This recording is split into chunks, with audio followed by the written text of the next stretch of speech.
ಸಾಧ್ಯ ಇಲ್ಲ, ಆದ್ರೆ ಅಕ್ಷರಗಳ ಪರಿಚಯ ಇತ್ತು ಅವ್ರಿಗೆ. ಅಂತಹ ಕಾಲಘಟ್ಟವನ್ನ ಪೂರ್ವಭಾವಿ ಇತಿಹಾಸ ಕಾಲ ಅಂತ ಕರಿತೀವಿ.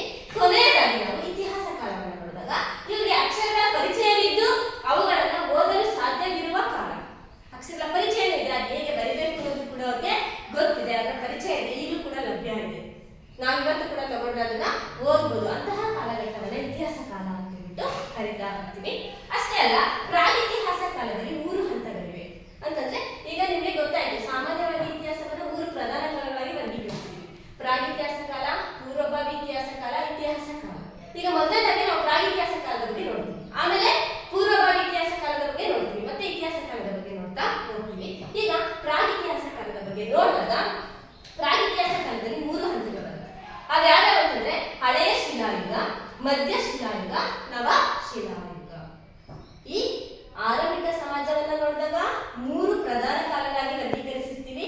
ಹಾಗಂದ್ರೆ ಏನು ಅನ್ನೋದನ್ನ ತಿಳ್ಕೊಂಡ್ವಿ. ಪ್ರಾಗಿತಿಹಾಸ ಕಾಲ ಅಂತಂದ್ರೇನು, ಪೂರ್ವಭಾವಿ ಇತಿಹಾಸ ಕಾಲ ಅಂದ್ರೇನು, ಇತಿಹಾಸ ಕಾಲ ಅಂದ್ರೇನು ಹೇಳ್ಬಿಟ್ಟು ಮತ್ತೆ ನಾವು ಮುಂದಿನ ತರಗತಿಯಲ್ಲಿ ಈ ಪ್ರಾಗಿತಿಹಾಸ ಕಾಲದಲ್ಲಿ 3 ಹಂತಗಳ ಬಗ್ಗೆ ನೋಡ್ತಾ ಹೋಗೋಣ. ಹಳೆ ಶಿಲಾಯುಗ ಅಂತಂದ್ರೇನು, ಮಧ್ಯ ಶಿಲಾಯುಗ ಅಂತಂದ್ರೇನು, ನವ ಶಿಲಾಯುಗ ಅಂತಂದ್ರೇನು ಅಂತೇಳಿ ನಾವು ಮುಂದಿನ ತರಗತಿಯಲ್ಲಿ ಕಲಿತಾ ಹೋಗೋಣ.